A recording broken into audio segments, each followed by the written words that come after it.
गरुड़ पुराण पांचवा अध्याय। कर्म विपाकवश मनुष्य को अनेक योनियों और अनेक रोगों की प्राप्ति। गरुड़ जी ने कहा, हे केशव, जिस जिस पाप से जो जो चिन्ह प्राप्त होते हैं और जिन जिन योनियों में जीव जाते हैं वह मुझे बताइए। श्री भगवान ने कहा, नरक से आए हुए पापी जिन पापों के द्वारा जिस योनि में जाते हैं और जिस पाप से जो चिन्ह होता है वह मुझसे सुनो। ब्रह्म हत्यारा क्षयरोगी होता है, गाय की हत्या करने वाला मूर्ख और कुबड़ा होता है, कन्या की हत्या करने वाला कोढ़ी होता है, और ये तीनों पापी चांडाल योनि प्राप्त करते हैं। स्त्री की हत्या करने वाला तथा गर्भपात करने वाला भिल्ल होकर रोगी होता है, पर स्त्री गमन करने वाला नपुंसक और गुरुपत्नी के साथ व्यभिचार करने वाला चर्म रोगी होता है। मांस भोजन करने वाले का अंग अत्यंत लाल होता है, मद्य पीने वाले के दांत काले होते हैं, लालच वश अभक्ष भक्षण करने वाले ब्राह्मण को महोदर रोग होता है, जो दूसरे को दिए बिना मिष्टान्न खाता है उसे गले में गंडमाला रोग होता है, श्राद्ध में अपवित्र अन्न देने वाला श्वेत कुष्ठी होता है, गर्व से गुरु का अपमान करने वाला मनुष्य मृगी का रोगी होता है, वेद शास्त्र की निंदा करने वाला निश्चित ही पांडुरोगी होता है, झूठी गवाही देने वाला गूंगा, पंक्ति भेद करने वाला काना, विवाह में विघ्न करने वाला व्यक्ति ओष्ठ रहित और पुस्तक चुराने वाला जन्म से अंधा होता है। जनसमूह में किसी भी विशेष व्यक्ति के प्रति किया जाने वाला पक्षपात पंक्ति भेद है। गाय और ब्राह्मण को पैर से मारने वाला लूला लंगड़ा होता है, झूठ बोलने वाला हकलाकर बोलता है तथा झूठी बात सुनने वाला बहरा होता है, विष देने वाला मूर्ख और पागल तथा आग लगाने वाला गंजा होता है, मांस बेचने वाला अभागा और दूसरे का मांस खाने वाला रोगी होता है, रत्नों का अपहरण करने वाला हीन जाति में उत्पन्न होता है, सोना चुराने वाला नखरोगी और अन्य धातुओं को चुराने वाला निर्धन होता है, अन्न चुराने वाला चूहा और धान चुराने वाला टिड्डी होता है, जल की चोरी करने वाला चातक और विष का व्यवहार करने वाला बिच्छू होता है, शाकपात चुराने वाला मयूर होता है, शुभ गंध वाली वस्तुओं को चुराने वाला छुछुंदरी होता है,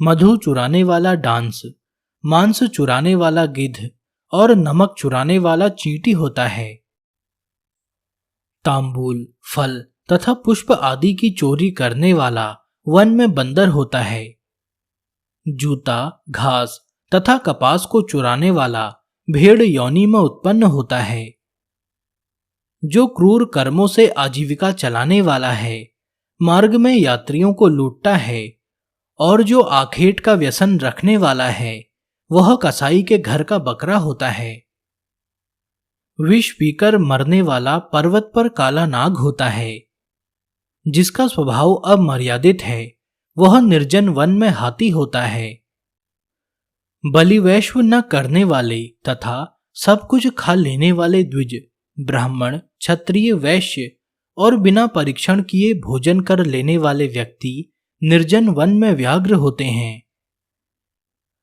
जो ब्राह्मण गायत्री का स्मरण नहीं करता और जो संध्या उपासना नहीं करता, जिसका अंतः स्वरूप दूषित तथा बाह्य स्वरूप साधु की तरह प्रतीत होता है, वह ब्राह्मण बगुला होता है।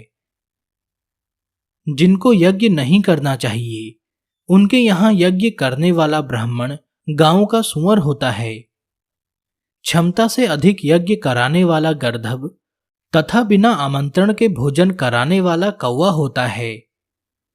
जो सतपात्र शिष्य को विद्या नहीं प्रदान करता वह ब्राह्मण बैल होता है। गुरु की सेवा न करने वाला शिष्य बैल और गधा होता है।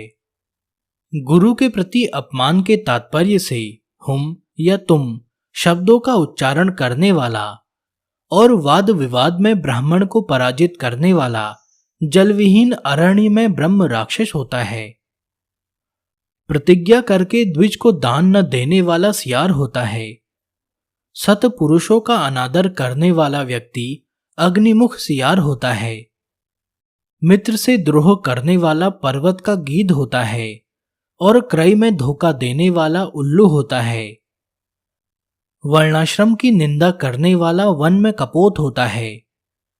आशा को तोड़ने वाला और स्नेह को नष्ट करने वाला, द्वेषवश स्त्री का परित्याग कर देने वाला बहुत काल तक चकोर होता है। माता पिता, गुरु से द्वेष करने वाला तथा बहन और भाई से शत्रुता करने वाला हजारों जन्मों तक गर्भ या योनि में नष्ट होता रहता है। सास ससुर को अपशब्द कहने वाली स्त्री तथा नित्य कलह करने वाली स्त्री जलजौक होती है और पति की भर्त्सना करने वाली नारी जूं होती है।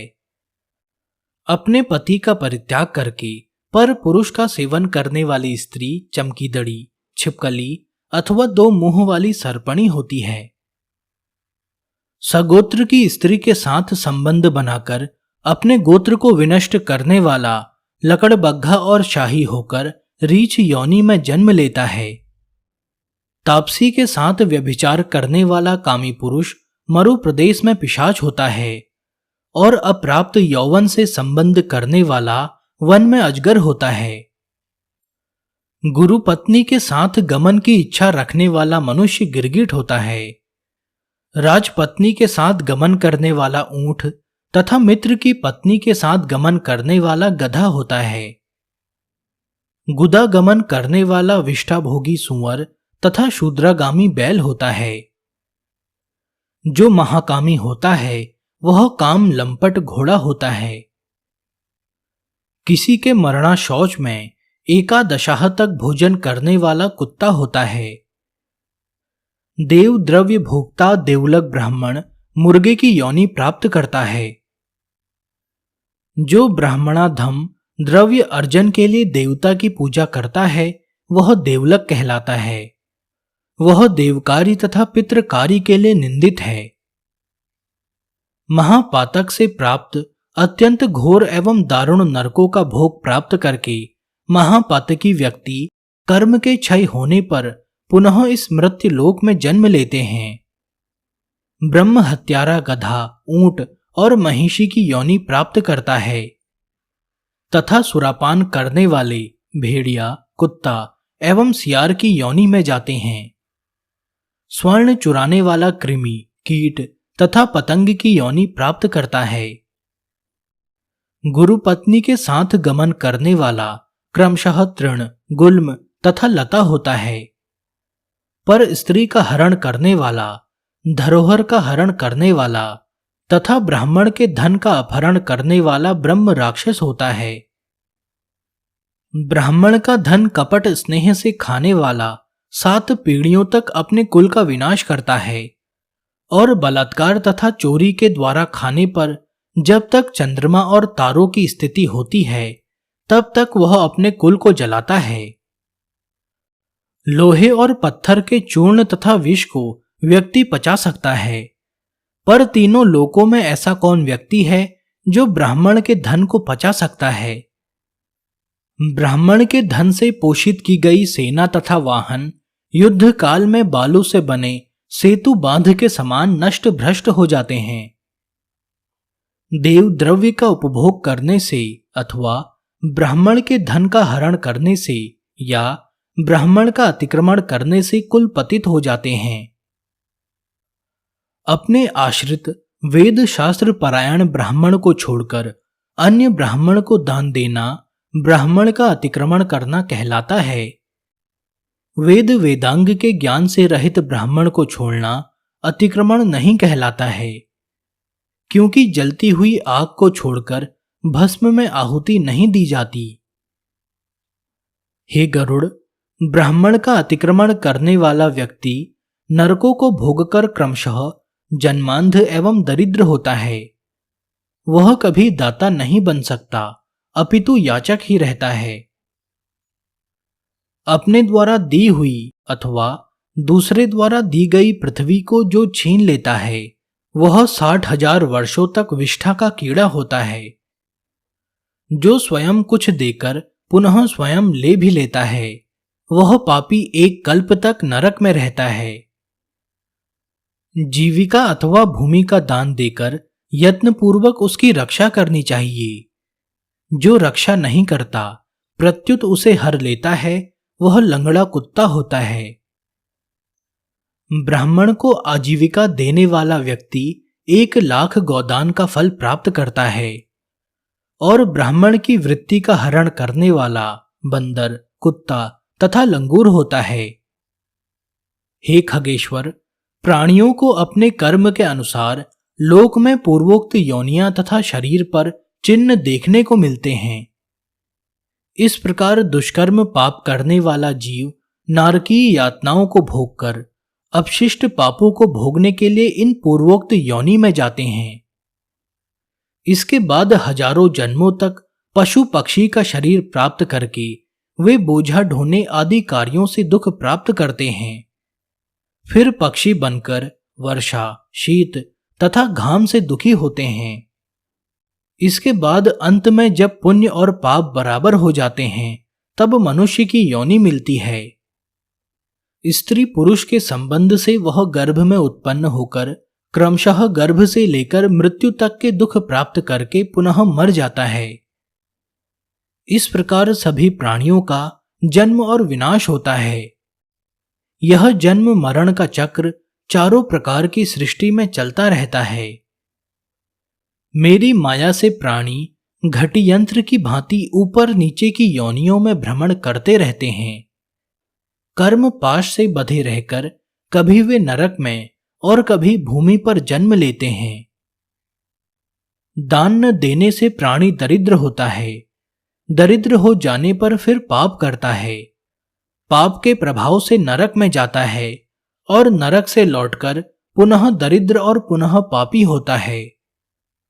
प्राणी के द्वारा किए गए शुभ और अशुभ कर्मों का फल भोग उसे अवश्य ही भोगना पड़ता है, क्योंकि सैकड़ों कल्पों के बीत जाने पर भी बिना भोग के कर्मफल का नाश नहीं होता। इस प्रकार गरुड़ पुराण के अंतर्गत सारोद्धार में पाप चिन्ह निरूपण नामक 5वां अध्याय पूरा हुआ।